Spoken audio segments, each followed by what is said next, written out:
I feel like just a pawn in a very, very, very big game that I know nothing of, that I do not understand. Indian corporates are very low when it comes to understanding of international geopolitics. You cannot have two antagonistic armies when your economies are merging together. See, there are two reasons why I wrote this book. One, of course, is to build awareness. This is a massive game which is being played. 99% of us are clueless about it. The companies like Xiaomi, Samsung, Tencent, and TikTok, they understand how the geopolitics works, and that is why they're becoming the top in the world. I don't think that China on its own in this century would want to become the global leader. Why? China, they planned really long, boss. I'm telling you, Raghav, कल को अगर वो शाह आ जाते हैं Khamenei के जगह में, Iran is going to very quickly convert into Christianity. Oh. Yeah.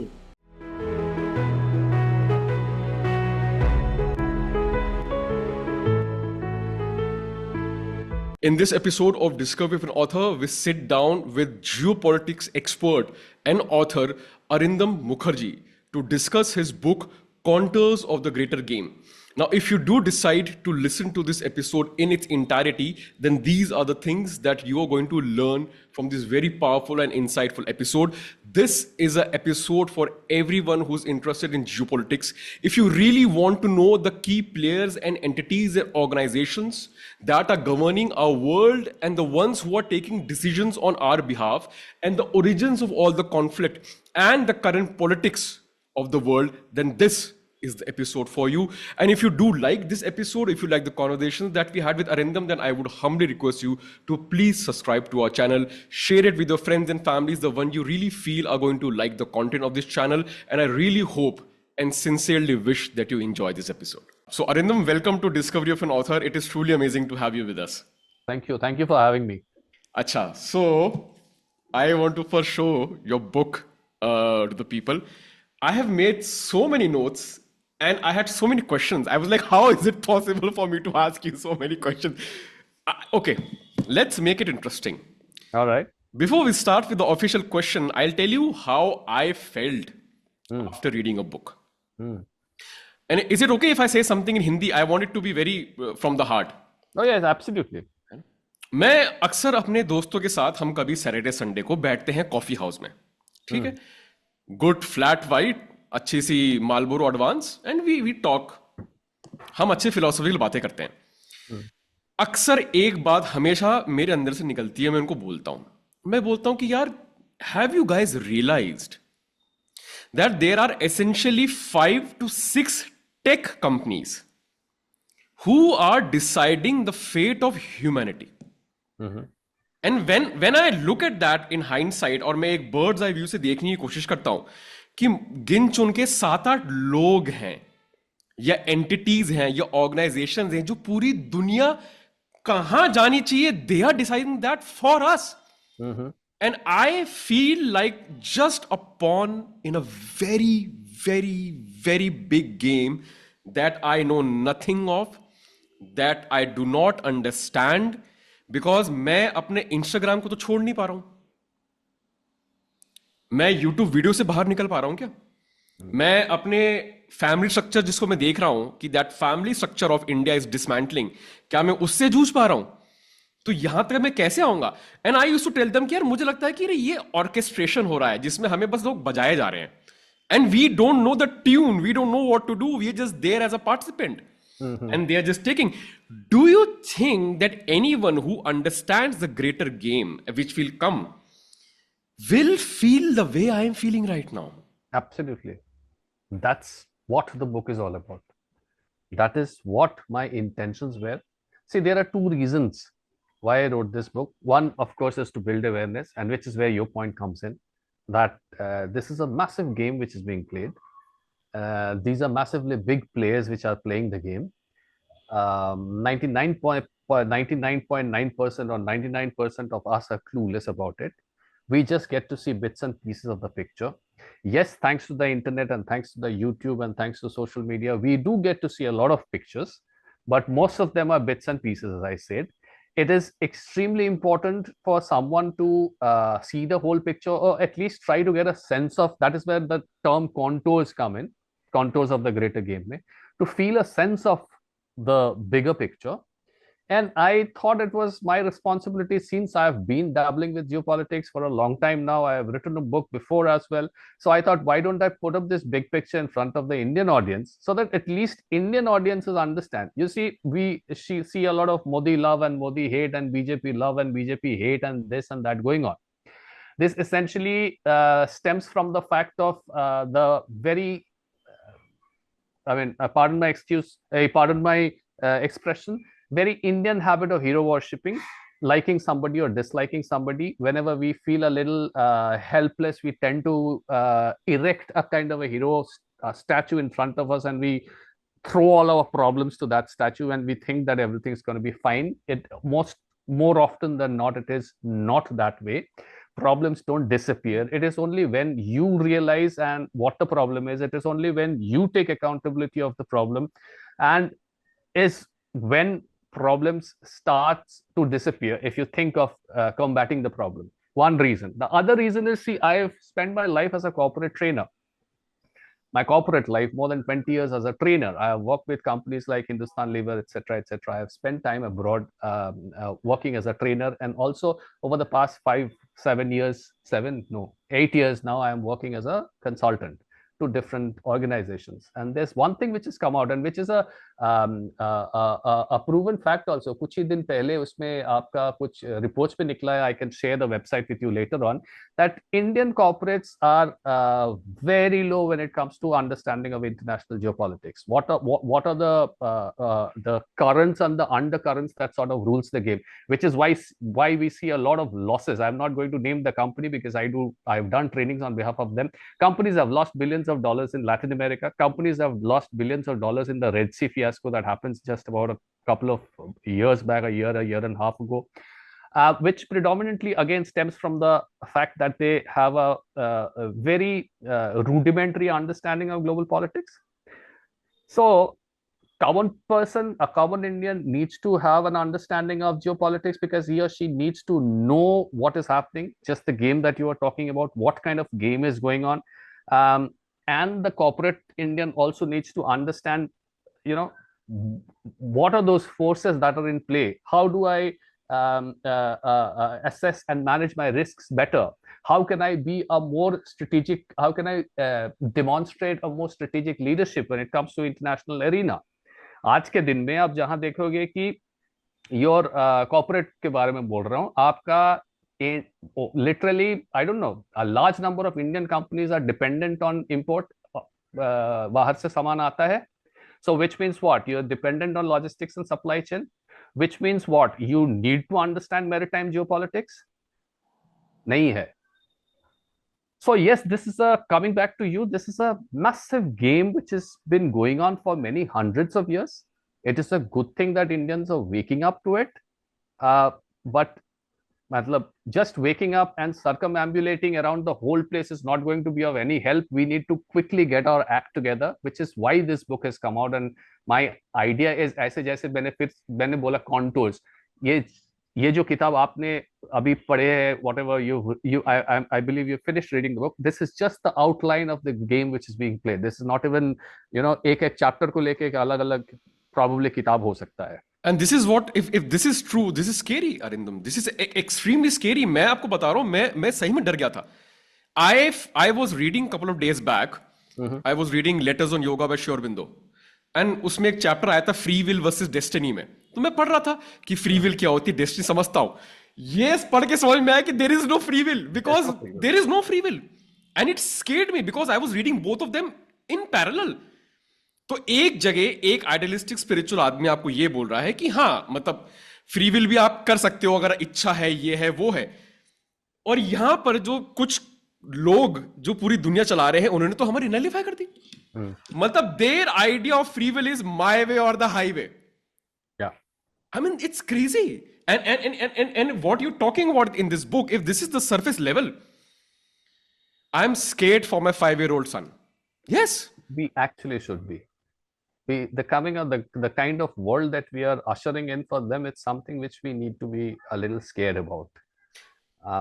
Yeah. Sorry, you were saying something. Please continue. It's just like extending on what you said, that we are ushering a world to our ignorance, so to speak, that we need to be scared about. Now that this world was ushered also, like our ancestors were also part of this world being ushered, the zeitgeist, so to speak. But हाँ, उसमें क्या था, वो लोग के पास disadvantage ये था कि वो लोग के पास इंफॉर्मेशन नहीं था. हम लोग के पास कम से कम वो एडवांटेज तो है कि we have access to information. We just don't know the right places to seek the information from. So yeah, this book, and there are many other books which we would probably be discussing about during the podcast, which is going to give you a fair amount of idea of where to look and what to look for, and how to create a sense of what is happening around the world, to understand that what you just said, that free will तो कम होते एकदम बहुत कम होते जा रहा है, कि free will आजकल के दिन में शायद है नहीं, because even that is manipulated. Yeah. Arindam, I now want to start with certain basic fundamental questions, and I think that's very important for my understanding as well. This will create a very strong base, and it is a part of our foundation pillar. Let's say somebody comes up to me and says, Ki, Raghav, have you ever been to Sikkim? I'm like, I have not even heard of Sikkim. I have been living my life fairly well. Delhi NCR mein ghumta hu, kabhi kabhi south chala jata hu. I'm very happy. And then he starts narrating me that he recently visited Sikkim. What a beautiful place that is. The systems are in place, XYZ, you should definitely visit. And it gets me very, intriguing. Oh, let me search what is Sikkim. So I go on to YouTube, I look at the videos, I consume literature, I get a sense of what Sikkim has to offer. And then I might think about planning to go to Sikkim, and that could take a lot of time. उससे पहले तो मेरे जहन में नहीं था ये सिक्किम था ही नहीं. मुझे क्या, जब मुझे पता ही नहीं है वो क्या होता है, मैं सोचूंगी उसके बारे में, right? So this brings me to my very fundamental question. Uh, what is geopolitics? If we don't even know that such a term or realm exist, definitely there is going to be no counter. तो बहुत बात की बात है. There is going to be no discussions around that, and we'll always be a pawn. So please explain what is geopolitics, and then I want you to expand on why should I, in today's time, जब मेरी पहली need पैसा, sex, relationship, ऐश, धुरंधर, Netflix है, मैं क्यों सोचूं geopolitics के बारे में? मेरे पास कल को बहुत पैसे आ जाएंगे. I'm like, who gives a damn? Genuine question. हम लोग किस चीज के पीछे भागते हैं, right? So please first explain what is geopolitics and why should anyone at least know something about this ecosystem? Okay. Right. Geopolitics essentially means that it is a study of how geography, physical geography, impacts the politics of a nation. Okay. This was coined by this gentleman, a Swedish gentleman called Rudolf Kjellén.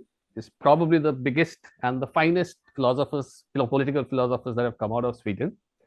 साथ साथ में किजेलन ने और भी term coin किया था, डेमोपॉलिटिक्स, एथनोपॉलिटिक्स, etcetera etcetera. तो ethnopolitics is the ethnicity का compulsion and the politics of the state. Demopolitics is general population का pluses and minuses and the impact of that on the politics of the state. So geopolitics आ गया है geography में. आजकल geopolitics को generally use करते हैं. Geopolitics को ऐसे जनरली यूज नहीं करना चाहिए. आजकल जो टर्म एक्चुअली हम लोग ढूंढते यूज करने के लिए, which should be called real politic. It is a German word. Realpolitik is a combination of your geography, your ethnicity, your population, your economy, and the problems and challenges that it presents to a government, and hence the corresponding strategic actions and steps that a government should take. So that was geopolitics. This was coined by Rudolf Kjellén, as I said, a Swedish political philosopher. Now, why should people in general concern themselves कि आज के दुनिया में, आज के दिन में क्या हो रहा है? There are two parts to it, two different kinds of people that we mostly come across. One type of people that we come across, which is again the influence of global world order. जब हम लोग बातें करेंगे इसको लेके आगे तो पता चलेगा. Is the kind of person that you essentially describe. कि नौकरी कर रहा हूँ, I am getting paid reasonably well. I have my pubs that I go to. I have my weekends that I party. I have my life that I want to take care of.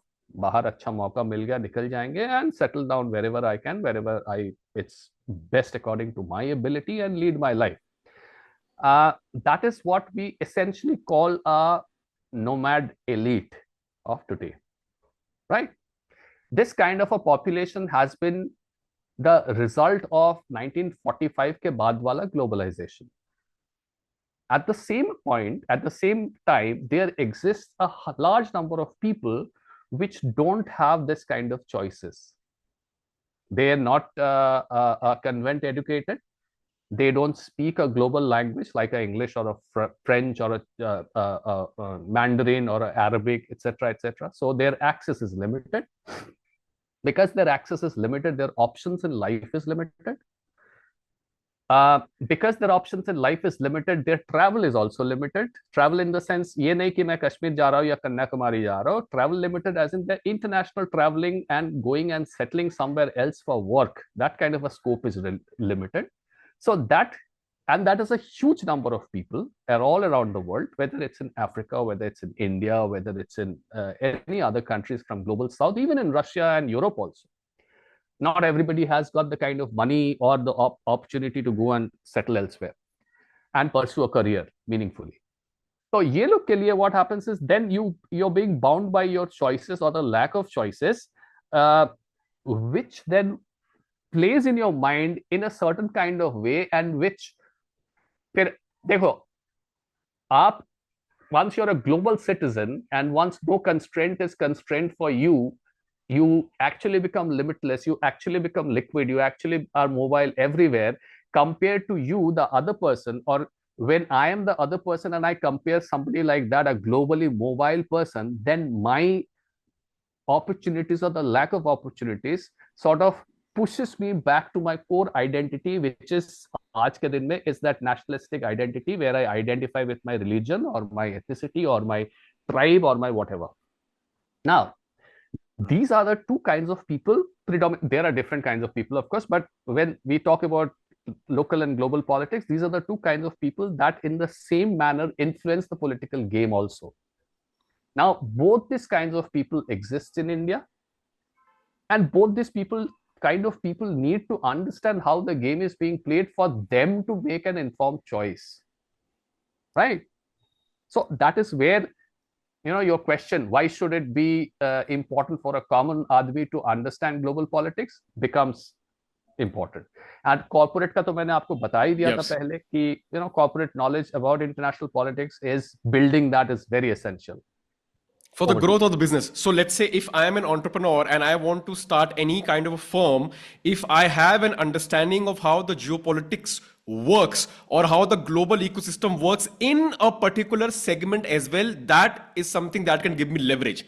And if you see countries like China, like Korea, doing extremely well with their companies like Xiaomi, Samsung, Tencent, and TikTok, which is the most downloaded app in the entire world, is a Chinese company, right? So when you look at this, do you also feel that they have nailed it? They understand how the geopolitics works, and that is why they're becoming the top in the world when you still have companies and tech giants coming from America. Is that correct? Absolutely. Absolutely. When I talk about, when we think of China, the level of awareness that an average Chinese, educated Chinese exhibits, the level of proficiency in every damn thing that an average educated Chinese exhibits, and the kind of and the manner in fashion in which he capitalizes on them, that can only happen when you have an astute understanding of the way your country is working, your organization is working, your organization's strategic vision, a certain amount of understanding about the global politics, a clear-cut understanding about who's your, आज के दिन में दोस्त तो कोई नहीं है, दुश्मन कोई नहीं है, who is beneficial for you, who is not beneficial for you, and a clear understanding of the fact of what are those points which you can use as leverage when it comes to it. So, I mean, this would be a paradigm shift actually. When I was in corporate, हम लोग जब training करते थे, negotiation भी एक training workshop होता है, negotiation skills, and also we would always say आप win-win का सोचो, ये सोचो, वो सोचो. It was only when I started dabbling in geopolitics did I understand that there is no win-win that way. In a cutthroat world, it is leverage and utilizing those leverages and drawing up certain advantages and making you do things the way I want you to do things, putting up a pretension through my personality tactics that we are creating a win-win for both of us, you and I, so that you don't leave the table feeling, cheated or drained or whatever. But it is basically leverage and usage of leverage. So an average Chinese, for example, understands that. But it's strange, yeah. If you compare China and India, India, a country which speaks the English language, not a closed economy, does not stop foreign companies to invest or to open their companies. Multilingual, multicultural, always been exposed to the Europeans, always been exposed to the Asians, all kind of belts. Very fluent in English. And then you have China, closed economy, has their own alternatives to the foreign entities. FDI is fairly difficult over there. Were not speaking English up to very recent times. Very indigenous people like the Japanese. And they have a better understanding of geopolitics. So the mathematics in my head is not clear that how can something in which India always had a great advantage has suddenly been slipped away from us and become the advantage of a country. It's like an introvert suddenly became an extrovert. And an extrovert is questioning whether he should have been an extrovert or not. Yes, absolutely. How is this mathematics working? हमारा तो ये advantage था. हमारे तो सारे नेता ऐसा थे. जो डिसएडवांटेज बन गया, हम लोग ना एक ऐसा लैंग्वेज को लेके और एक ऐसा कल्चर के पीछे भागते रहे that culture gradually appropriated us. We had no idea. So this was kind of a cultural colonialism, you could say, and that is where you would see a standalone country like probably a Russia, China, or even in cases like Iran, especially if you consider the kind of sanctions that have been there on Iran for the past, I don't know, 20 years now, 15 years now, and the kind of chupa hua progress they have made in terms of drone technology and missile capacity and all. China का तो बात छोड़ी, तो बाद में आ रहा है China के ऊपर. So it is in a way which we used to think as an advantage of being connected to the Western world has actually come back to play as a major disadvantage because of our affinity towards English, because of our affinity towards the West and all, we have become hopelessly dependent on them. Every software, every operating system, everything is driven from West. We don't have anything. We created a single indigenous software? No. We don't have a software. We don't have an operating system. We don't have anything of our own. आज के दिन में research and development भी is a massive negative as far as India is concerned. Why? Because we don't like to invest money in a thankless domain which probably doesn't have a good ROI. So we are a trader mentality, जिसको खरीदना है English, थोड़ा सा Israel से खरीद लिया, थोड़ा सा फ्रांस से खरीद लिया और खुश रहे. On the other hand, if you look at that company, वो जो कुछ साल पहले, I think just before the book came out, DeepSeek, the Chinese AI company, the owner of DeepSeek, the founder of DeepSeek is actually a venture capitalist who did not have, is not actually a top of the line multi-billionaire and things like that. He had some amount of money which he had squirreled away, and he was visionary enough to put that a huge part of that money into something like a DeepSeek. And look at where DeepSeek is today. An average Indian, we compared to an average Indian who has got a few crores of, let's say, few crores or to a few hundred crores, is almost not definitely going to invest in our research and development. That is where that is where there's too much of dependence on West and too much of affinity towards English, too much of proclivity to migrate to a Western country, to a Europe or to America comes into being. We've been too exposed to them, too open to them, too ignorant about the ways and manners in which they are here to take advantage of us, and we are probably waking up now. Yeah, I think you're right. This is the reason why Indians love T20 and not Test match, because Test match requires endurance. Yes, it is a long-term event. It is not कि 3 घंटे में खत्म हो गया, छक्के मार के. जब आप ये ही नहीं देख रहे हो कि उस छक्के मारने के चक्कर में उसकी बेसिक फंडामेंटल्स हिल गए हैं. बस because it is a short transaction. You look at Shark Tank. You are so right Arindam. Shark Tank में इन्वेस्टर्स क्या देखते हैं? मैं एग्जिट लेके कब पैसा मेरा, अगर मैंने 2 डाले हैं मेरे 6 हो जाए. That is the principle on which they are finding startups. Startups have understood कि यही बेसिस पे पैसा मिलेगा, तो they have stopped innovating. Yeah. So Arindam, now I want to move on. Now that we've understood the fundamentals, very very important fundamentals. अब आप मुझको very important question. So I'm going to quote something from your book. All technological advancements or ideological progressions have, in fact, been used as a tool to aid the expansion of the rimland and the progressive weakening of the heartland. मुझे बिल्कुल नहीं पता था. And the beauty of your book is how deep it goes into the basics. अगर basics ही नहीं पता होंगे तो हम ऊपर ही ऊपर खेलेंगे, राइट? तो 3 चीज मैं आपसे समझना चाहता हूं, and you can decide the order कि आपको ये कैसे एक्सप्लेन करनी है. मुझे आप ये बताइए कि what is the greater game that you talking about. उसमें हम डिटेल में जाएंगे. और आप ये एक्सप्लेन करिए कि what is the heartland theory and what is a rimland state, because these are the foundations on which people will then understand what is happening, like the way I did. Okay. So I have used the term the greater game, which is my coinage basically. Greater game ऐसा कुछ है नहीं, वो आपको मेरा ही किताब में मिलेगा. Greater game मैंने लिया कहाँ से? Greater game मैंने लिया है Great Game से. Now what is Great Game? Great Game is the 17th to 18th to 19th century Anglo-Russian huge power rivalry that took place over the Asian continent, Asian landmass. So it started somewhere during 1720s. It actually started with the Russian expansion. Russia ने जब battle of Kulikovo, battle of Ugra river में Mongol hordes को, golden hordes को हरा दिया, that was the time when the principalities of Moscow and Kiev and all started consolidating and expanding. अब Russia का experience था 200 साल का Mongol rule. So they were absolutely wary of those people. They were very suspicious of the Central Asian tribes because of their prior experience. So they had to make sure that ऐसा नौबत दोबारा फिर से ना आए. So they started expanding southwards and they started getting into Central Asia. Details में नहीं जाएंगे, आप किताब में थोड़ा थोड़ा मैंने कवर किया है. This was the beginning of Russian expansionism. At the same time, 1757, Nawab of West Bengal Sirajuddaulah gets defeated.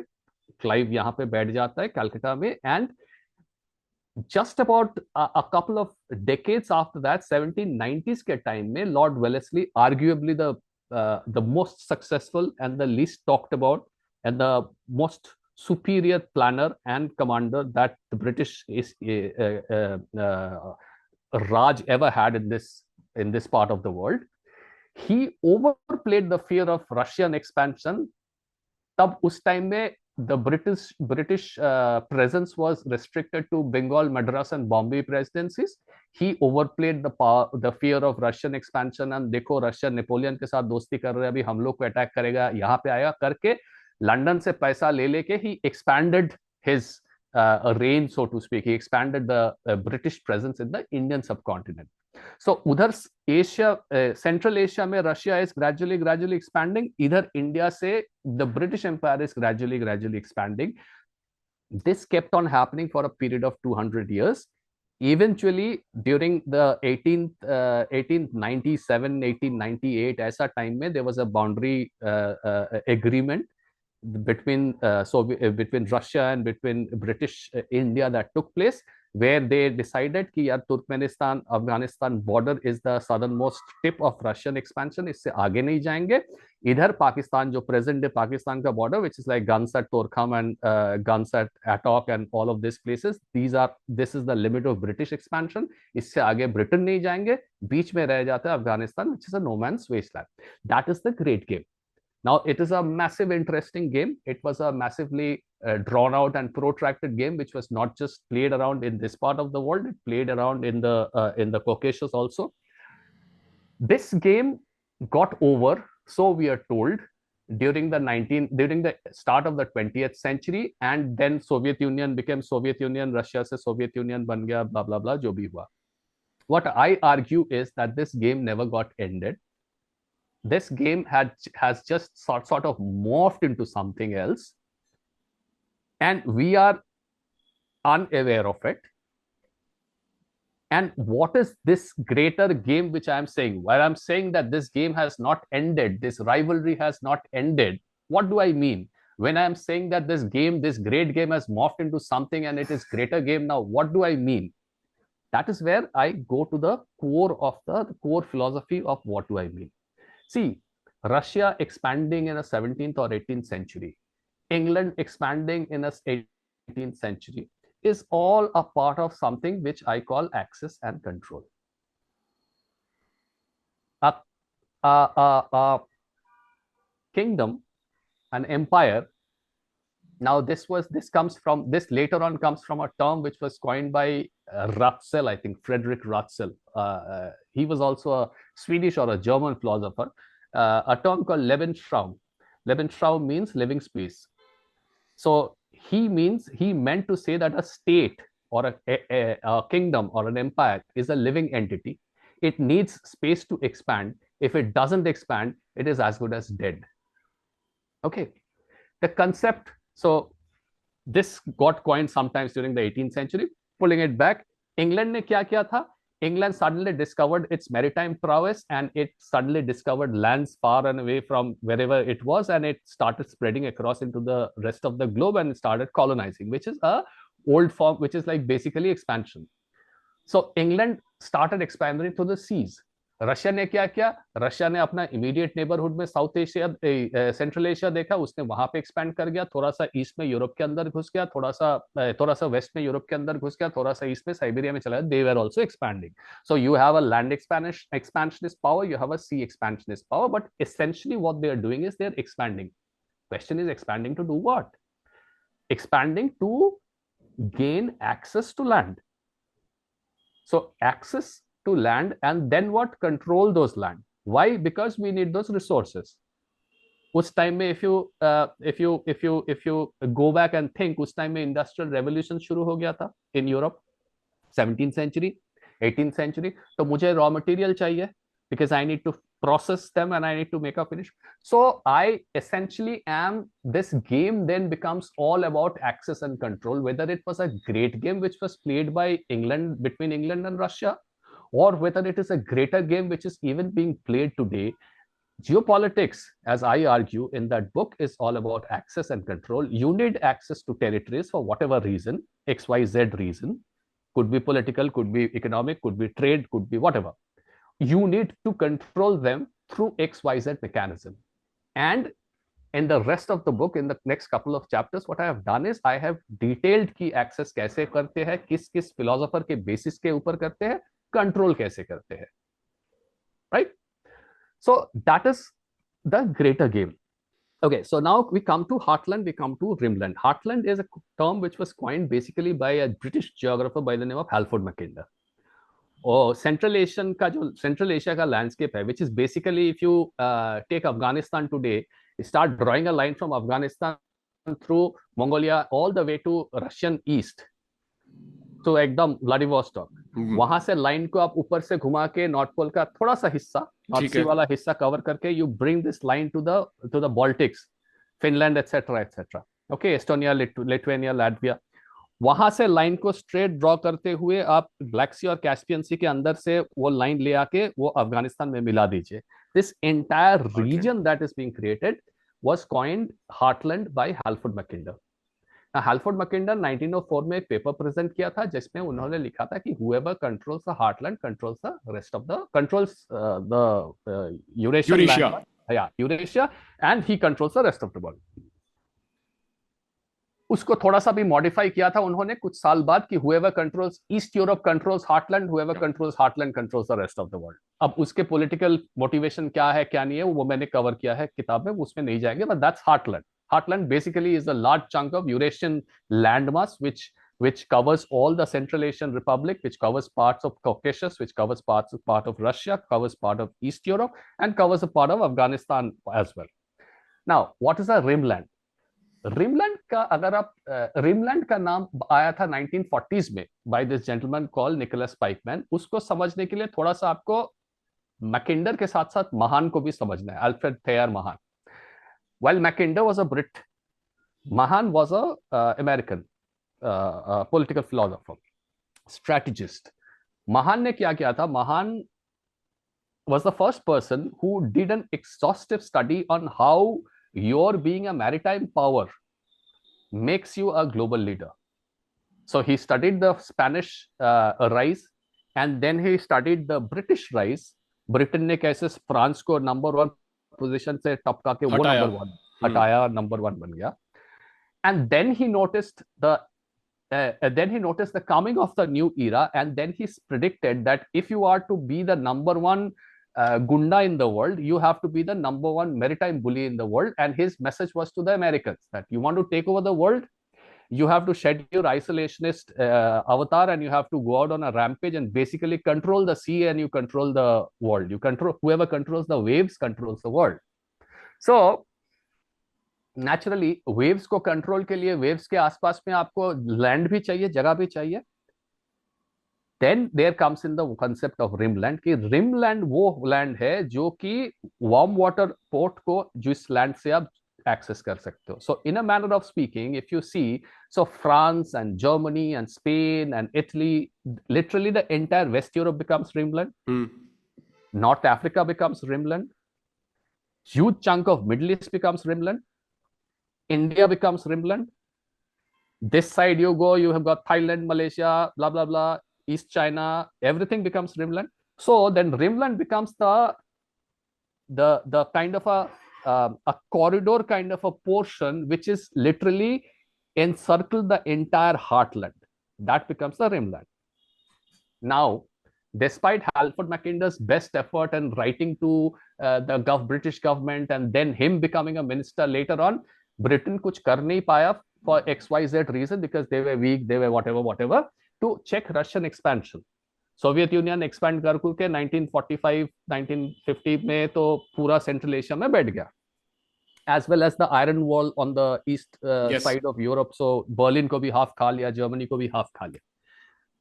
That was the time when Nicholas Pikeman came up and said that ठीक है, आपको हार्टलैंड नहीं मिला, no problem, you control the rimland, then you can stop the rampage of the heartland. So if you are a naval power, you can still control, because you see, a land expansionist power can only go on as long as there is sea. Yes. Sea is a great stopper, right? Yes.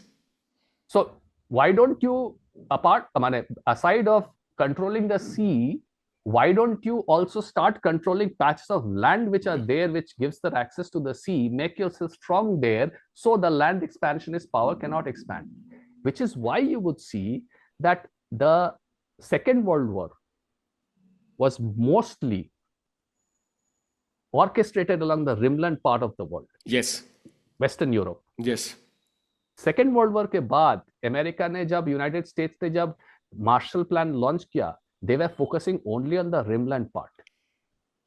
Belgium, Spain, Germany, ये वो France वगैरह वगैरह, western Europe, rimland.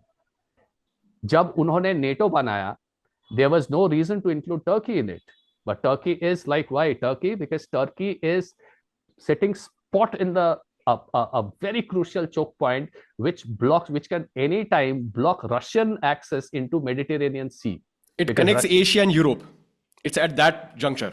At that juncture भी है, or at the same time, Russia has got only one warm water port which is in the Black Sea, Sea of Azov, Black Sea region. और Black Sea से fleet निकलने के लिए वो लोग को वो Strait of Dardanelles से निकलना है, जो कि टर्की कंट्रोल करता है. So for Russia to get out into Mediterranean Sea, it is at the mercy of Turkey. Hence, you get Turkey to become a member of NATO. So essentially, what you're doing is you're controlling rimland. Hence, America का इतना प्यार for Pakistan comes in. Because Pakistan has got Karachi and Gwadar, warm water ports which remain accessible throughout the year. और Pakistan very interesting सा एक जगह है जिसको लेकर हम बाद में बात करेंगे. America tried their best to sort of convert India into a client state during the 50s, Because of some reason, India decided to tilt non-aligned and then tilt decisively towards the Soviet Union, which is where America went on and it tried its next hand, which was Henry Kissinger bombing Vietnam and trying to convert that part. When they failed, they moved to China, which is again a huge chunk of China is rimland. And America already had Japan and South Korea with them. So you see that based on Halford Mackinder, Alfred Mahan, and Nicholas Pikeman, the entire geopolitical map of today's world, or till about a couple of years back, was decided.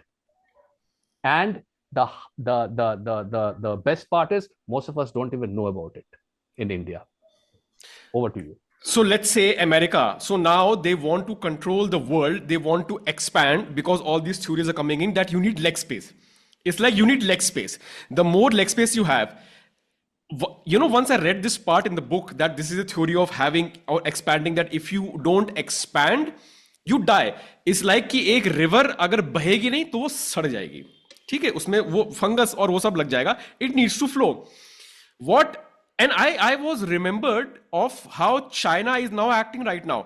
Arunachal Pradesh हमारा, तिब्बत हमारा, ये हमारा, जिस पे हम हाथ रखे वो हमारा. I think now they are trying to do the same thing. They are also trying to expand. They are also trying to get hold of the geography for resources and for also making that states like their satellites. अब आप देखेंगे Africa में, I think a lot of people still don't know that battles are happening in Africa over control. China बोल रहा है कि अरे मुझसे पैसे ले लो, अपने डैम बना लो. इंडिया बोल रहा है कि मैं एयरटेल को ले आता हूं, तुम अपने टेलीकॉम वो बना लो. इंडिया अफगानिस्तान को बोल रहा है कि तुम्हारी पार्लियामेंट हम बना लेंगे.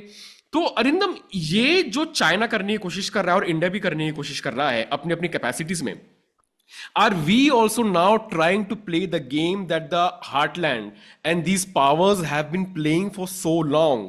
क्या इंडिया और चाइना भी अब एग्रेसिवली इन फिलोसफीज को फॉलो कर रहा है?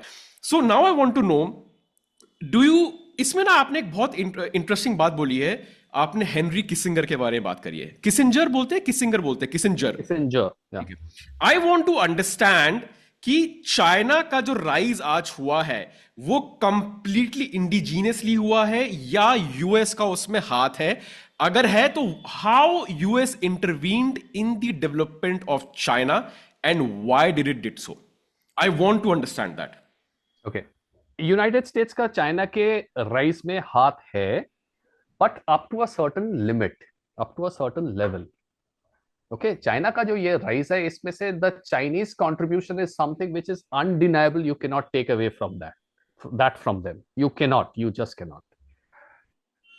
What happened is there came a time in 1950s when China and Soviet Union were not on the same plane about a lot of things. There was a point in time Soviet Union को इतना वो चिढ़ गया था China से, they were even thinking of launching nuclear strikes against China. That was the time when Henry Kissinger his idea was badly, messed up in Vietnam and Cambodia. He tried every damn thing to take over Vietnam and Cambodia and make it an American satellite, and he failed. So he was desperately looking for a way out. That is the time when he approached China. ठीक है, इधर rimland में जगह नहीं मिला, China को try करते हैं. And them being astute, diplomats and politicians and people who play with leverage, and game तो उसी ने बनाया है ना, हम लोग तो सिर्फ समझने का कोशिश कर रहे हैं. So they are the masters of the game. So he, along with Richard Nixon, visited China. So the biggest capitalist democratic nation in the world is meeting the biggest, most populous communist nation in the world. And they decided to work together. Some miracle that happened. There is a book called 7 Days That Changed the World. Your readers might want to read that. Now what happened is then United States and China became together. And since then, their relationship has continued, and their relationship has continued very well, so to speak. Despite the fact that they are having trouble in between them, their relationship is at a different level, which we'll talk about. Till date, you're talking about. Till even as of now, it is solid. Yeah. As of now, ना पता है क्या है? As of now, they are so damn interdependent upon each other. जो line आपने मेरे को बताया है कि United States knows that if I strike China, I'll be striking my own self. Yeah. Because every damn thing that you can think of is being manufactured in China. So if I look at today, if I look at थोड़ा सा topic से हटके बोलते हैं, access and control को ही सामने रख के, if I look at today, what are those core things that if you control them, you literally have a control over the rest of the world? Number one is industry. So because industrial output, industrial manufacturing, now there are essentially two types of industry. One is the traditional industry, जो कि जिसमें अभी ज्यादातर AI और robotics में चला गया है, car manufacturing etc., जिसमें human beings का काम कम होते जा रहा है, and the other one is the advanced manufacturing. Traditional जहां तक industries का सवाल है, which is being controlled by China to a large extent. Advanced industry का जहां तक सवाल है, which is basically chip, AI related chip manufacturing, 7 nanometer chip, 7 nanometer से छोटा chip, 7 nanometer वाला chip again China dominates to a large extent, 7 nanometer से छोटा वाला chip United States dominates. So there is a partial sharing of points कि भाई traditional industry हम dominate करते हैं, advanced industries तुम dominate करते हो. Next thing, your maritime shipping routes and oil, which is the reason why United States took away Venezuela, and now it is targeting, one of the reasons why it is targeting Iran. Because the world is still dependent, no matter how much you talk about ESG and green energy and all that shit that people keep talking about, solar panel and wind panel and all, the world is still being driven by hydrocarbon energy, and you control that to control your grip on the rest of the world. United States controls that. So industry ho gaya, oil and oil flow ho gaya. Third comes is currency. Hence United States is so very shaky now, because there is a de-dollarization which is happening. There is a conscious efforts towards de-dollarization which is taking place, because United States knows that dollar ke upar se dollar, if dollar stops controlling the global trade, then their number one spot is at threat that would go down. So there are points like this which आज के दिन में, if you want to control the rest of the world, you need to have a complete control over these things, which is predominantly today divided between United States and China. So if United States controls part of the industry and part of the global oil system and a part of the currency, what does China control? China controls the logistics and the क्या बोलते हैं उसको, assembly line. So everything that you think of which your population uses today, which is American population uses today, is being manufactured in China, and which is dependent on the shipping lines and everything which is being provided by China. The entire logistics is dependent on China. If you tomorrow wage a war against China, your entire economy is going to suffer. I mean, wage a war against China? You mean any country, if tries to wage a war against China, it's like waging a war against the US. Any country. Yeah, I'm not talking about any country. I'm talking about United States. Given the fact that Donald Trump is ratcheting up tension, or Joe Biden was ratcheting up tensions, a part of it, to my knowledge, is only to put a little bit of pressure on China, because they understand it very well. And even if presidents being presidents, maybe they are idiots or maybe they are senile, they don't understand. Their planning team understands it very well. All the institutions that are like hundreds of years old understand it very well, that the kind of interdependence that we have today, as far as China and United States is concerned, you cannot suddenly see, you cannot have two antagonistic armies when your economies are merging together. Yeah. Simple point. Yeah, makes sense. Logical. Fairly logical. So basically, China is not like the Frankenstein monster that is going to kill its maker. China is smart. It is smarter than that. China... And it does understand that if it wants, it can overrun the United States as the supreme superpower of this nation. It knows that it can replace it. I wouldn't go that far. I would say that China knows that China can disrupt United States's primacy as a global power to a massive extent. And United States ka primacy, United States top spot as the number one global power, is anyway quite hila hua as of now, with so much of things happening, and with internet and all of this globalization, which was basically their idea of bringing a new kind of world order, जो लाया उन्होंने, लेकिन globalization ने एक और काम कर दिया. Globalization leveled a lot of things, technology and military and army etc. Nuclear power आपके पास है, मेरे पास भी है. Smartphone आपके पास है, मेरे पास भी है, internet आपके पास है. So what has happened is a lot of countries have come up since. Yeah. 1950s or 1960s में it was United States and the Soviet Union that were the two big Godzillas of the world that were fighting with each other. आज के दिन में you got a France which is powerful, you got a Israel which is powerful, you've even got a Iran which is powerful. Damn it, North Korea has a nuclear bomb. Yeah. Yeah. So Pakistan. Pakistan has a nuclear bomb. So a lot of playing field has become level. Yeah. So now China knows that. So that is one of the reasons why United States' position as a world power is looking a little shaky.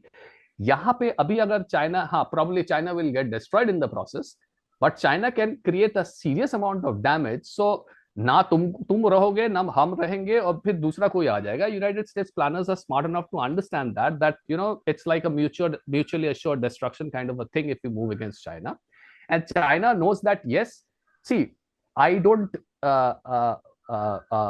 think that China on its own in this century would want to become the global leader. Why? China's they planned really long, boss. अच्छा. उसका अगले 50 साल में उसको global leader बनना नहीं है, उसको जो बनना है उसके बाद बनना है. They are real long time planners where you know delayed gratification नाम का एक चीज होता है. आप लाइफ में उतना आगे जा पाओगे जितना आप डिलेड ग्रेटिफिकेशन पे विश्वास करोगे और उसको प्रैक्टिस करोगे. हम लोग में क्या ना, वी नीड इंस्टेंट ग्रेटिफिकेशन, अभी रिजल्ट चाहिए, उसमें नहीं होता है. See China at now what China is going to do is, when we were talking about Lebensraum and expansion and this and that and you were talking about China getting into Arunachal and Tibet, China getting into Arunachal और Siachen is not the main point here. China को जहां पे expand करना था China ने बहुत अच्छी तरह से एक्सपेंड कर लिया, which is Central Asia. The BRI is basically an expansionist project. BRI जहां जहां जा रहा है, it's a corridor, it's a trade and economic corridor. I thought it was stopped. BRI is still active. Is it still going on at the full pace? Oh yes, not full pace, but it is going on. Yes, BRI is in place. BRI is functioning absolutely well in the Central Asian states. Is it the modern day Silk Route? Is it the modern day Silk Route? Yeah. BRI से सामान जा रहा है, हाँ, थोड़ा सा कम हो रहा है, थोड़ा सा ज्यादा हो रहा है, बिकॉज कभी किस देश को सैंक्शन कर रहा है, किस देश को नहीं सैंक्शन कर रहे हैं. और BRI का जो रशिया वाला रूट था, रशिया से जो trade, there are two routes basically, one goes through Central Asia and through the Caucasus to Turkey, and one used to go through Russia to eastern Europe. तो Russia वाला route बंद है, लेकिन central Asia वाला root चालू है. BRI का मान लो आप CPEC, one of the node CPEC Pakistan में, वो स्टॉल हो गया है, but the rest of BRI is going on well. Then BRI का सीमेक जो कि म्यांमार में है, उसमें थोड़ा सा प्रॉब्लम चल रहा है because of Myanmar political problem, but चल रहा है. सो चाइना's BRI is a very ambitious project to play the Chinese version of an expansionist game around, in at least in the Eurasian region. The idea is to influence all the Central Asian country to as much as, because BRI आप लेके जाओगे तो वहां पे economy में आपको हाथ देना पड़ेगा, because there are so many nodes and internodes that are there and they are looking for Chinese investment. They welcome Chinese investment. पैसा बाद में देंगे, नहीं दे पाएंगे, वैसे भी छोटा देश है, वो लोग के पास ज्यादा ऑप्शन नहीं है. और BRI जहां जहां पे खत्म हो रहा है वार्म वाटर पोर्ट्स में, एक तो अगर यूरोपियन मार्केट कैप्चर कर पाए, जो कि यूनाइटेड स्टेट्स के लिए बहुत एक प्रॉब्लमेटिक चीज है. United States would want its best to stop BRI from accessing European market, which they have partially managed. Russia को सैंक्शन करके तो BRI का रशिया वाला रूट बंद करके अभी रखा है. Once they manage to do that, their next probably target would be expanding their footprints into the African region, जो कि आप बात कर रहे थे. Yes. So they are playing an incredibly long game. Why, if you ask me, एक तो है they've got this delayed gratification, they have got this very strategic mindset which thinks 100 years, 50 years, 150 years ऐसे game खेलते हैं. The other thing is, it is very difficult to rise up as a number two and challenge the global guy who literally controls the global currency system. You know, you could have everything. You could have nuclear bombs, you could have access to solar energy, you could have logistics, you could control the shipping lines and all. यार पैसा control तो कर रहे हैं वो ना, because the world still runs on dollars. So China knows that it cannot suddenly, you know, grow up and start challenging everyone at the same time. Yeah. So it is just waiting, buying its time. When the time is right, they are going to do that. Yeah. Arindam, now there in your book, you have talked about two great players of this game. And that was one chapter that completely shook me. मैंने आपको photo भी भेजी थी उसकी. मतलब मैंने इतने notes बनाए थे, इतने अंडरलाइंस करे थे, मैंने कहा मैं पूरी किताब को ही वो कर लेता हूं अंडरलाइन, बिकॉज मेरे को I mean obviously it's very difficult to digest, but I know it's the fact. तो मैं उसमें कुछ ब्लंट क्वेश्चन पूछूंगा. उससे पहले just I also read your article जो आपने मुझे भेजा था ईरान के ऊपर. Two very quick questions. What is happening and is somebody orchestrating, and if yes then why? Very quickly. Iran, what is happening in Iran is there are two parts to what is happening in Iran. एक तो बात सच है कि Iranian regime जो है, which is a very oppressive regime, it is a terrible regime which is like been clamping down on people and all. So a lot of Iranian protests that are happening today, these protesters have got genuine reasons. इन्होंने पहले भी किया था protest, ये अब भी कर रहे हैं protest. What is little different this time around is there's a lot of outside support, external support. Okay, from the usual actors. You could have other Middle Eastern states without naming anyone. You know, your audience would know who could be responsible, who could have a advantage if this riots and all spill out of control and somehow that topples the regime. Because Iran में regime change करना becomes very important. Why? Iran mein regime change karna becomes important because Iran is the only one power that has got a humongous amount of proxy presence in the Middle Eastern region, which is of a terrible disadvantage to United States Israel.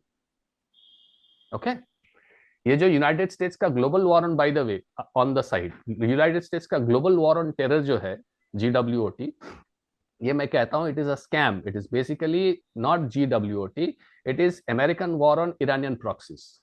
It's AWIP.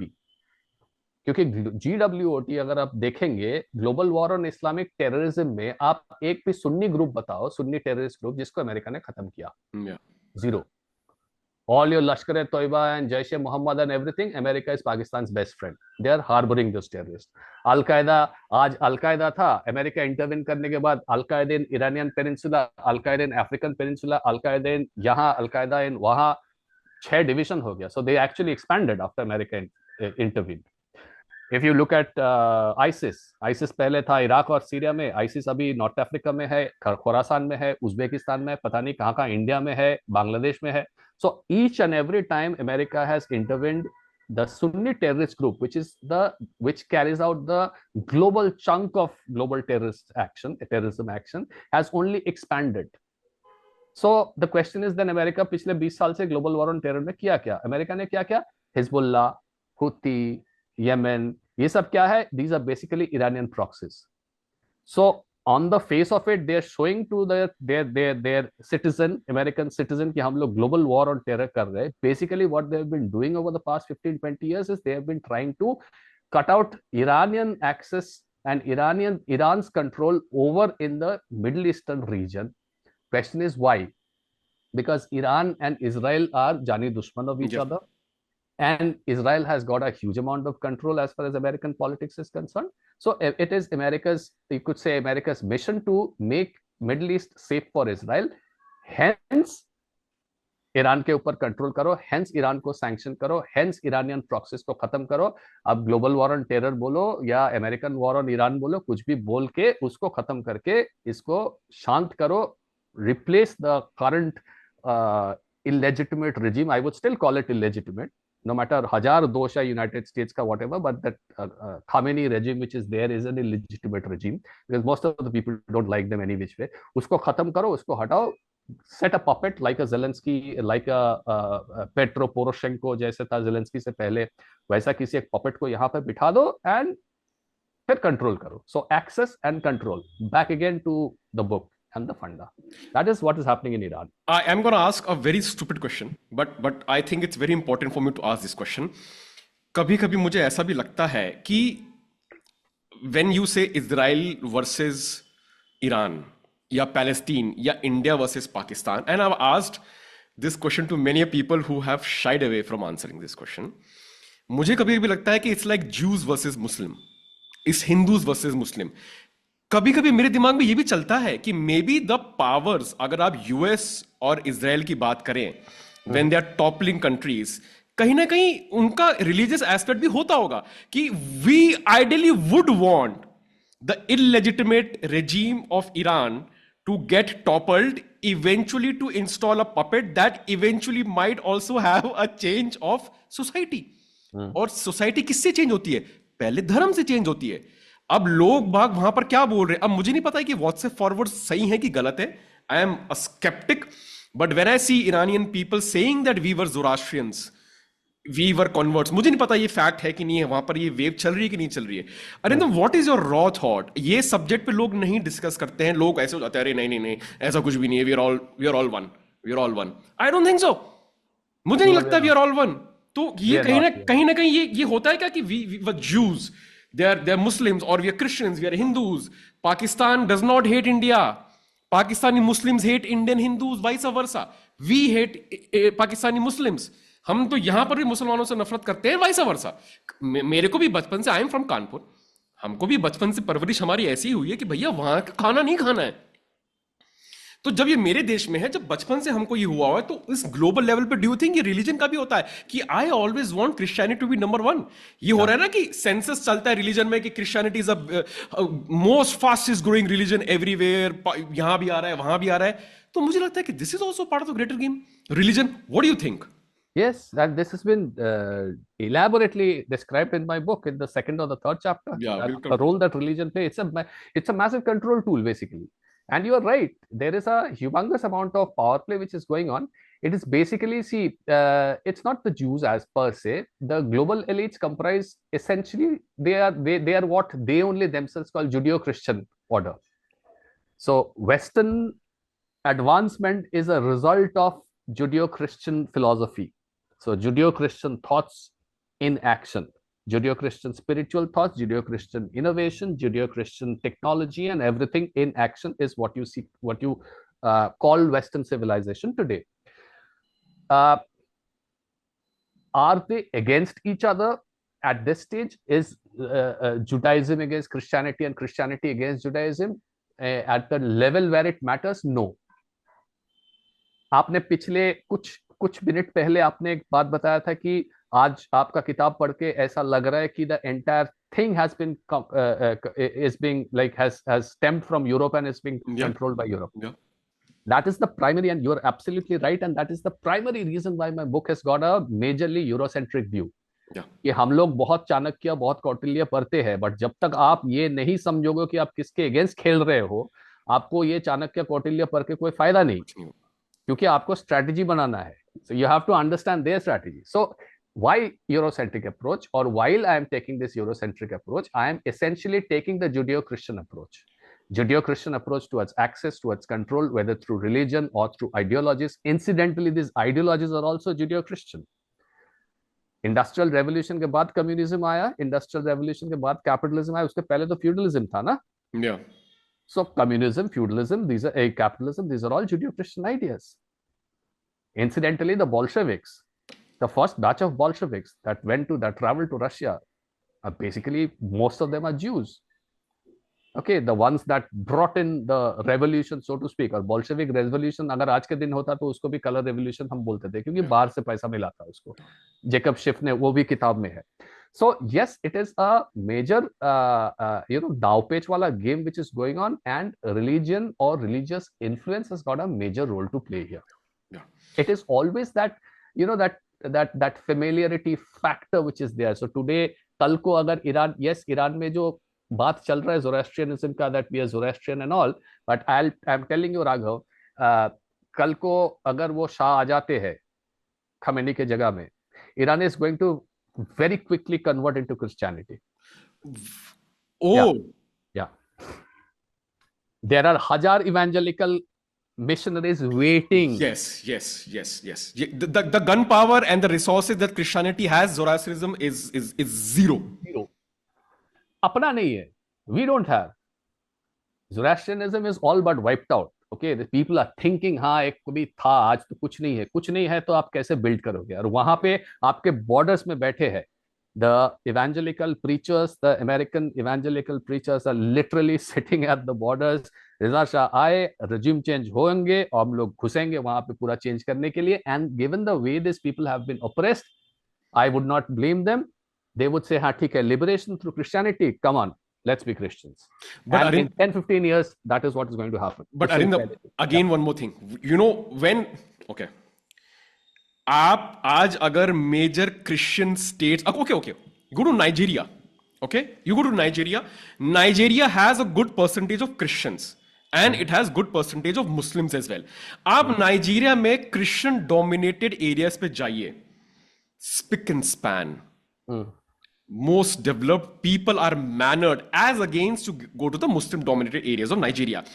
I used to sometimes wonder, as an Indian living in India, मैं Hindi heartland को belong करता हूं, मैं जब भी उन states में जाता हूं जहां क्रिश्चियन पॉपुलेशन ज्यादा होती है, डोमिनेटिंग होती है, Arindam, things are in order. The roads are cleaner, people are more और लेस नाइसर, रूल्स फॉलो हो रहे हैं, उनके चर्चेस साफ होते हैं, कोई नाटक नहीं होता, कोई पंडित लूट नहीं रहा होता है, लोग तमीज से बात कर रहे होते हैं, लिटरेसी रेट ज्यादा होती है. तो sometimes I wonder what is it that they are doing right. अगर वो लोग बोले अरे शो भी है, तो भाई कितना अच्छा शो कर रहे हैं. They have nailed something right, जो इवन आई समटाइम्स थिंक. एक आप क्रिश्चियन डोमिनेटेड इंडिया में स्टेट में जाएंगे, वहां पर अगर उनकी सोसाइटी के सड़क पे कचरा पड़ा हुआ है ना, तो वो ये नहीं बोलेंगे कि ये चमार का काम है. They like our society, our community, it's our responsibility to clean that. Something similar you see in the Buddhist, उनके भी मोरलेस की आवर संघा. और हमारे यहां पर, मैं ब्राह्मण हूं, मेरे घर के सामने कचरा पड़ा रहता है, मैं क्यों उठाऊंगा, वो तो जो उठाने वाले आएंगे वो उठाएंगे, वो उनका काम है. अरे तो ये अगर अपने रिलीजन पे भी डोमिनेट कर पा रहे हैं, तो अरिंदम, इनका तो आउटपुट दिखता है यार. What do you have to say on this? That it shows in the way they are also running themselves. Yeah.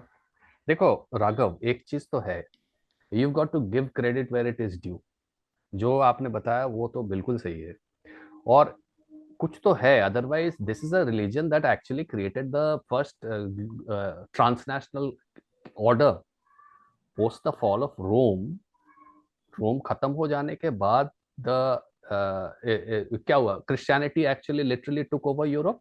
Yep. And Christianity was the one idea, so to speak, ideology बोलेंगे या religion बोलो या idea बोलो, कुछ भी बोलो, which sort of established a transnational order from England to France to Germany to entire parts of Europe. फिर उसके बाद schism आया, great schism आया, Eastern Church and Western Church हो गया, but North Africa and Turkey and like Byzantine and Syria, everywhere. So अगर आप में कुछ नहीं हो, तो आप इतना एक वॉरिंग सा नेचर वाला रीजन में आप एक ऑर्डर एस्टैब्लिश करके उसको 400-500 साल वैसे चलाना, या उससे ज्यादा उसको चलाना, आप नहीं चला सकते. सो यस, कुछ तो है. And there is another thing which is that I want to sort of add here is the fact that वो medieval era में control करके they have honed their skills, they have honed their expertise to a level that all this maintaining a clean street or a clean neighborhood or disciplined people is not a big deal for them. It is part of their rule book, it is part of the genetic coding, basically, so to speak. So that is why you see what you see today. Yeah. Which is years of physical practice being put in place, which is years of adherence being put in place, which is years of follow-up which is put in place. We haven't had that kind of a experience in running things ever. Even across different regions. Even if you go back to our past, wherein people say कि India was a golden bird और सुनहरी चिड़िया थी और चोलास ने ये कराया और Mauryan Empire ने ये कराया, you still feel that India's reach was limited towards a certain geography and not, it was never a global dominance, even in the past, even if you go to the Mauryan era. India was not global, but more than that, our expansion, a Mauryan expansion into the north and the northwestern region, a Chola expansion into the Indian Ocean region, was not waving the jhanda of Hinduism. There's a big difference. Christianity spread through Christianities in Europe and Asia, spread through Christianity. The religion was the biggest idea. Religion was number one in the order of their things. We are spreading religion. We are not spreading anything. You know, why orders get built is, if you follow John Mearsheimer says orders get built, a global order or a regional order gets built when you create institutional superstructures. So आज के दिन में you have NATO, you have GATT, you have IMF, you have United Nations. These are transnational superstructures which sort of have aid to the creation of a global order. Roman time में, Roman was the first transnational order, so to speak, but they did not establish themselves in that way. But Roman time में, which was that superstructure that sort of was bigger and better and everybody aspired to follow that, it was Roman system of law. आज के दिन में भी there are European countries that follow that Roman system of law. So Rome was the finest legal institution that the world had ever seen. That sort of enabled Rome to present its superior self. Okay, Pax Romana, the idea of typical Roman, a part of being a Roman kingdom, how it feels like, and how should a typical Roman behave. Christianity का सबसे पहला idea was church. So like Rome had this source of inspiration for others, which was Roman institution and law, Christianity had this source of inspiration or fear or whatever motivation you call it, which was religion, the word of Christ, the deeds of Christ. That spread far and wide. So when you talk about the Chandragupta Maurya, I don't think that, the idea was to spread the religion. Yeah. If the idea was to spread the religion, if the primary idea was to spread the religion, then things would probably have been different. Who knows? I mean, one of the best form of addas you could have is what if. Yeah. No, I absolutely agreed. Arindam, ye bataiye, so now again coming the most great part which actually shook me. So you speak of two great plays in this game. You talk about the papal order and the nomadic order, right? So I was more or less aware of the nomadic order, but not directly. But I had no bloody idea about the papal order. तो इसमें मैं एक coat, एक line पढ़ना चाहता हूं. The Christians destroyed temples and places of worship, and obviously I want people to go and take the entire context and not just, they carried out large-scale executions of those who refused to convert. Mm-hmm. A staggering quantity and quality of art was demolished, vandalized, or melted down. They destroyed written text and forbade pagan philosophers, teachers, and gurus from continuing to teach. Classical books, texts, and manuscripts were erased or rewritten with biblical notes and passages from the Old Testaments. So I want to, आप जैसे भी explain करना चाहे PayPal order का मतलब क्या है और इनकी फिलॉसफी और आइडियोलॉजी क्या थी एंड क्या इससे आज के जो भी कंट्रोल कर रहे हैं दुनिया में have they derived something from this philosophy. Okay. Papal order is basically the order of the Pope. So not the Christ, but the order of the Pope. Okay. Yeah. So it like वो ऐसा हो गया with time. एक phrase है, English phrase है, wag the dog बोल के, मतलब कुत्ते का दुम इतना heavy हो गया वो कुत्ते को हिला रहा है. So एक उसमें वो केस हो गया था, पैपल ऑर्डर हो गया था, तो जीसस क्राइस्ट बैकसीट में चला गया, the pope became the king, the pope became God and the pope became everything. And initiation जो हुआ था, that this is how it started. You first destroy the temples that had those Hellenic architectures and all. You destroy everything belonging to the past. So you destroy their temple, you destroy their text, you destroy their culture, you destroy their practices, their gods, their everything. You completely erase that memory. And then you rewrite, which is what they did. They were the trendsetters, basically. In a way of speaking, what other religions have also done later, they had just taken a leaf of Christianity, early Christianity, and the way it spread, and they have just copied that and followed that. So they were the trendsetters. So they wiped the Purana memories of Roman civilization absolutely clean, and then they rewrote it, which is what they did. Now, this is coming back to the second part of your question, then this becomes a wonderful tool of control. So, while we were talking about access, podcast ke shuru mein we were talking about Mackinder and Spikeman and Mahan and Heartland and Rimland, etc., etc. And I had said that there are tools of control. आपने access तो कर लिया एक region को, Christianity ने Roman kingdom को access कर लिया, अब control कैसे करेंगे? So control is basically a story which you create, which is a very low IQ, high penetrating story, which sort of imprints itself into the minds of people, and then you control those people. The story of one God, सब दूसरा भी जितना भी gods है सबको हटा दो. They had a pantheon of gods and goddesses and all, सबको हटा दो. Let's just stick to one God. करना क्या है? Very simple ritual. Gather together on a Sunday, एक दूसरे के साथ बैठो, खाना वाना शेयर करके खाओ, develop that sense of camaraderie, brotherhood, and that's it. You are done. So very simple, very low IQ, very highly penetrative ideas which don't talk about life, life after death, this, that, kya karna, kya nahi hai. People find it very easy to accept. People find it very easy to adapt to. So control then becomes very simple stories. Similar story of control. Workers of the world unite.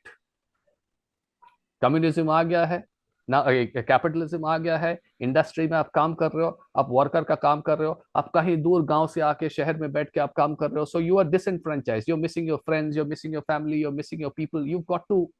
You need an association, something to look forward to. तब मैंने आपको बुलाया कि आ जाओ, हम लोग के Saturday evening को हम लोग बैठते हैं कम्युनिटी क्लब में, बैठ के थोड़ा सा गप्पे वप्पे करते हैं हम लोग. तो हम लोग सब वर्कर क्लास के. सो and then over a period of time, I send you this idea, I imprint this idea in the back of your mind that we are borderless. Our only identity is workers. We are a global class of people. There is no need to feel disenfranchised. There are millions like you. We are all brothers. So workers of the world unite. So these are all very simplistic stories, but immensely powerful and immensely intelligent stories, which are then used to control these people. So when I have you and millions of you under my control through communism or through Christianity, through a religion or through an ideology, I can make you do whatever you want to. So for you, your belief becomes either ideological, or your belief becomes spiritual, or your belief becomes whatever. But for me, the guy who's controlling, it is purely political. So this becomes a control tool. So whatever Christianity did post the fall of Rome was use their religion as a control tool, weaponize their religion as a control tool, create that transnational order where you have all this chota city states which were there, which you ruled. And when they did till about the Treaty of Westphalia came in and the Church of England sort of segregated and thoda sa Christianity में भी fracture हो गया था, they did wonderfully. 500, 600, 700 years, पता नहीं अभी तो exact मुझे span भी पता नहीं है, भूल गया हूँ. So that was establishment of a transnational order which they did. So to my mind as an author, to my mind as a neutral observer, most ideologies, most religion, if you use a religion in this particular way, when they're used with a political idea in mind, when they're used with a political agenda in mind, they become control tool. Nothing more than that. So that means new religions can also pop up in the future with the proper idea of them being used as a political tool. है तो wokeism ही है. हाँ, तो उस पे भी या उस पे आएंगे. Now the second part. अब मैं आपसे ना बहुत डायरेक्ट सवाल पूछने वाला हूं because this is scary. Okay, nomadic order की आपने सेकंड बात करी है. एक तो अरिंदम ये पढ़ने के बाद, नोमैडिक ऑर्डर पढ़ने के बाद मुझे ऐसा लगा that Jews are controlling the world. I'm like, they are controlling the goddamn world. And again, I'm going to read something.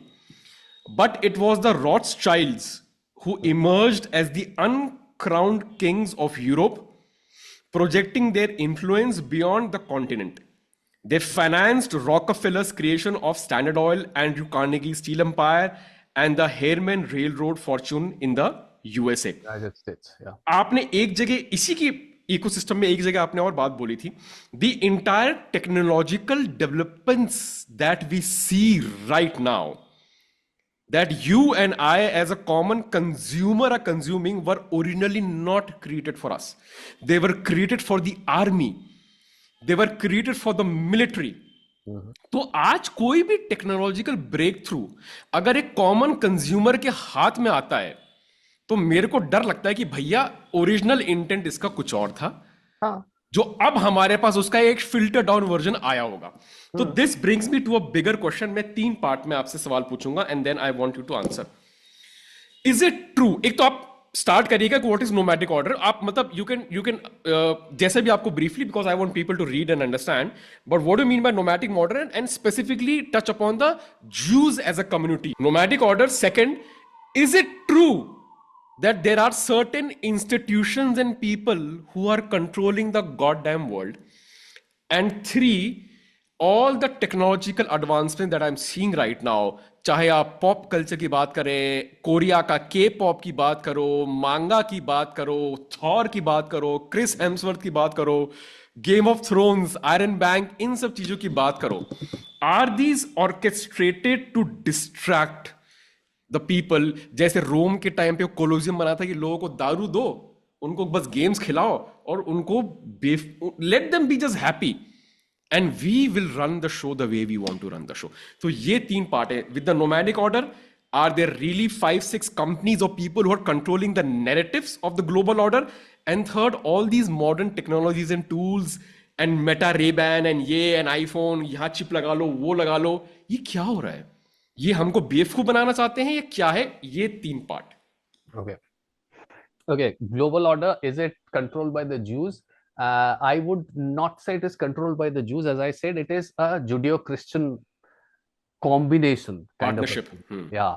So when I say global nomads, I include why Jews become important यहाँ पे, because this book is Eurocentric. और Europe में the outsiders, the global, Europe में first generation में nomads were the Jews only. बाद में तो वो लोग ग्लोबल नोमैड्स बना. सिमिलरली इंडिया में the global the nomads were Parsis, and nomadism as a culture got adapted very quickly by the Gujaratis and the Baniyas, basically जिसको बनिया बोलते हैं. So like the Jews that migrated all around Europe and America, यहाँ से Baniya community also migrated to East Africa. So Indian nomads are the Baniya communities, which could include Jain and Gujaratis and Marwaris and Parsis. If you look at East Asia, the nomadic community is basically Han Chinese. Eastern seaboard say they moved into Malaysia, Indonesia, Singapore, Philippines and all when English business interests moved and they set up their empires there. So you have the Lebanese Christian, you have the Baniyas from here, you have the Han Chinese, you have the Jews. Essentially, these are guys who are the global nomads of today. Their set of behavior is global. ऐसा नहीं है कि ये ही लोग सिर्फ global nomads है. आप में भी, मेरे में भी ग्लोबल नोमैडिज्म का बहुत कुछ है, because these are all behavioral traits which we kind of then pass on to a lot of people. But these are essentially global nomads. Now, a large section of these global nomads have gone up to become the elite nomads of today, which is essentially so. At the same time, when Jews as nomads were moving about in different parts of Europe and Russia and Central Asia and all, the same way the Parsis influenced the Jain and the Marwaris of India, Jews also influenced a lot of Europeans there. So at one point in time, you had this Judeo-Christian synthesis that happened, which later on came on to control the banking system and the entertainment and media and etc. and all through their sheer business prowess. Let me add that ये कोई conspiracy नहीं था, वो मैंने किताब में amply explain किया है कि how they were outsiders and how they came to control. It was because Europe's inveterate will to fight against each other, और उस पैसा उधार में पैसा लेके मारपीट करते थे बोल के वो लोग को इतना पावर मिला जूस को. That is why Iron Bank became Iron Bank. So it was not like it was the global reins of power were handed over to them on a platter. ऐसा नहीं था, उन्होंने fight करके credit were due once again. So now that Judeo-Christian community or the Judeo-Christian school of thought or the Judeo-Christian worldview is what controls to a large extent the effects of globalization, the impacts of globalization, big corporations, the way you and I behave, etc., etc. Next question. The products that we use, these guys did not invent shit.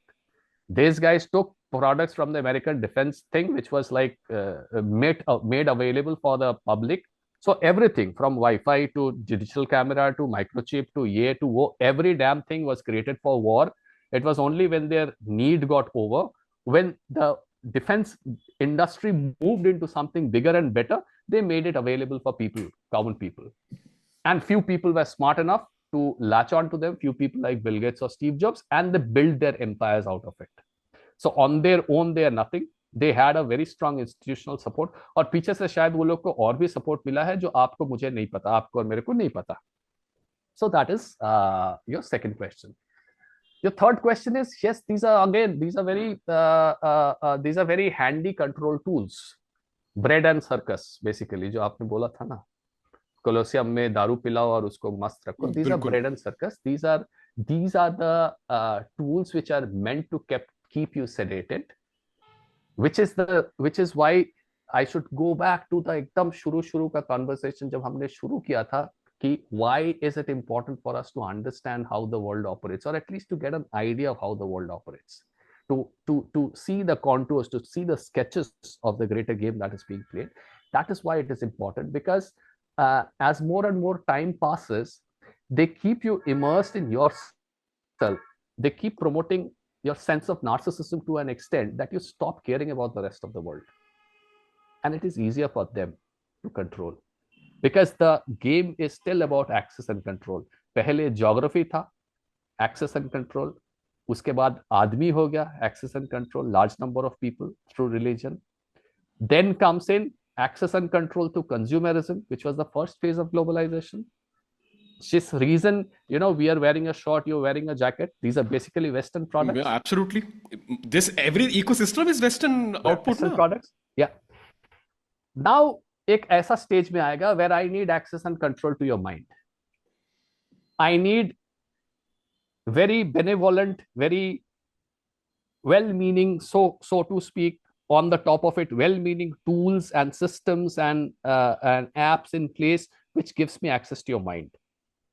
So I'm making you an absolute fickle-minded person who cannot sit still for 15 minutes without his mobile, without his laptop.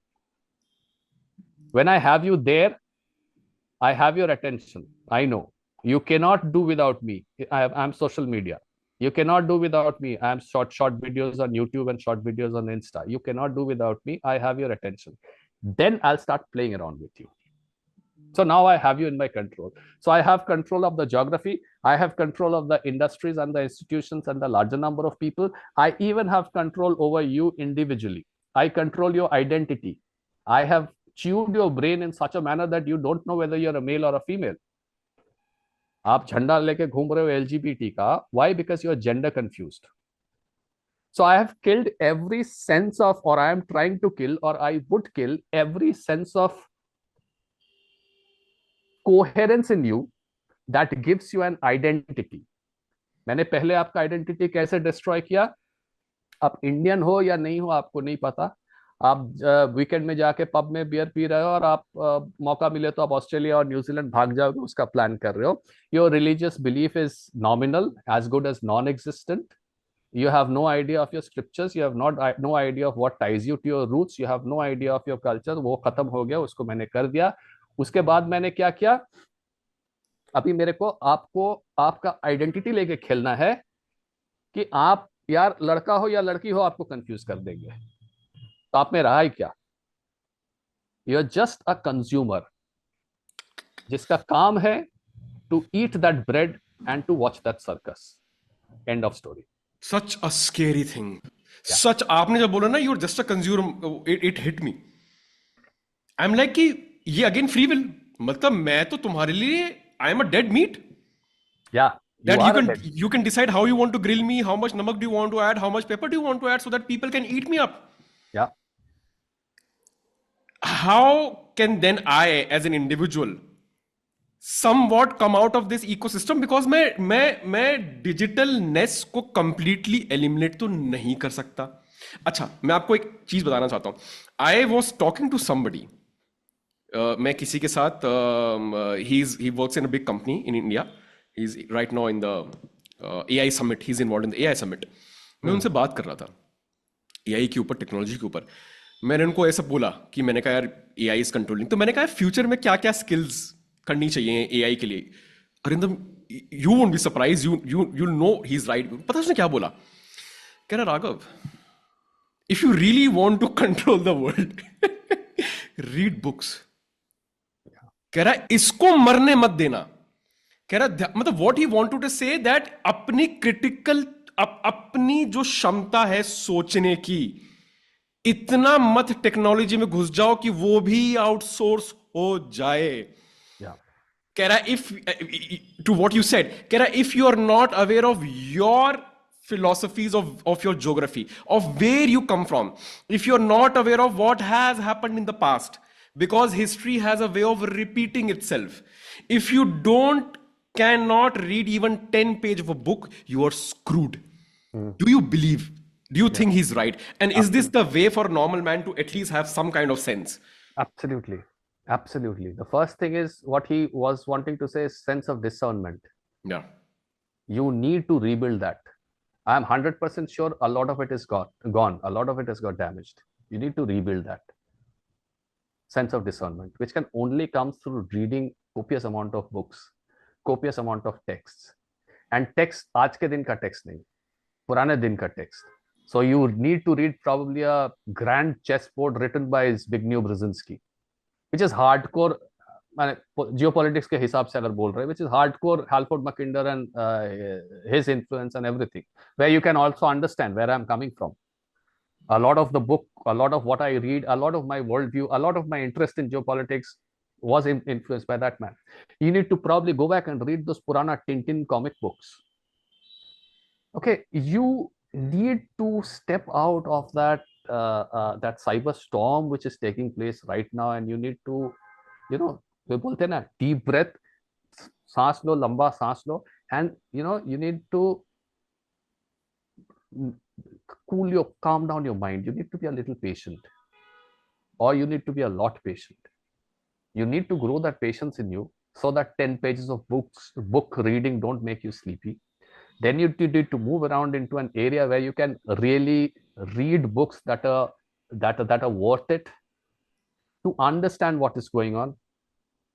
And trust me, ये जो इसको ना, ये Gnostic text में इसको mimic system बोलते हैं कि a mimic system is a kind of a false system which has replaced the original system, ऐसे बोलते हैं, which is what has happened basically.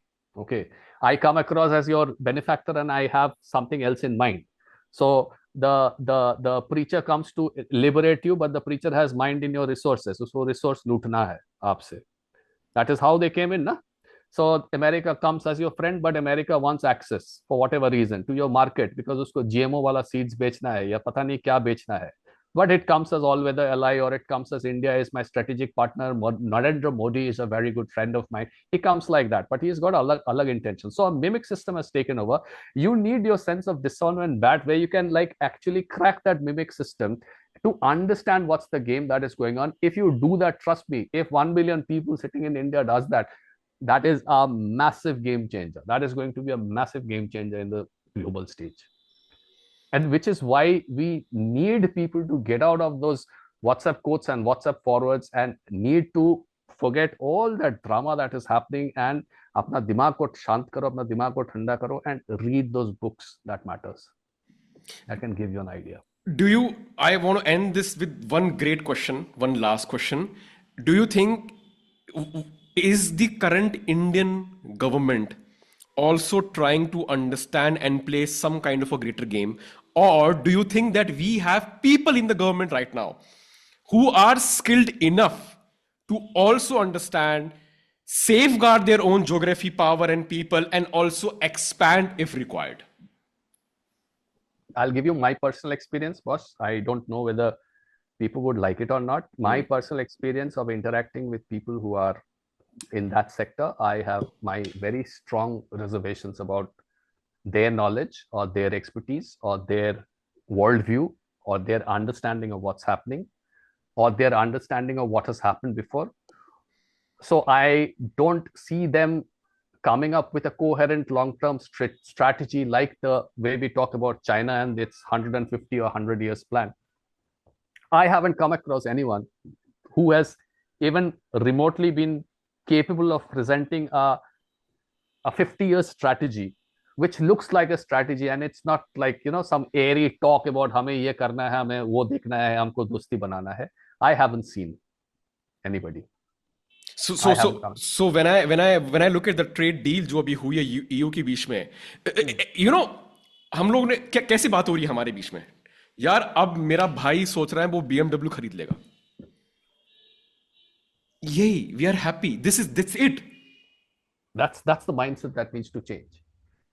That's the mindset that needs to change, because you or Europe, India के साथ एक trade deal हुआ है, which is beneficial for India in some ways, which is beneficial for European Union in some ways. But me as a consumer that is influenced by globalization has only got my eyes on a BMW, which I can buy at 15 lakhs now that the price of the cars have come down.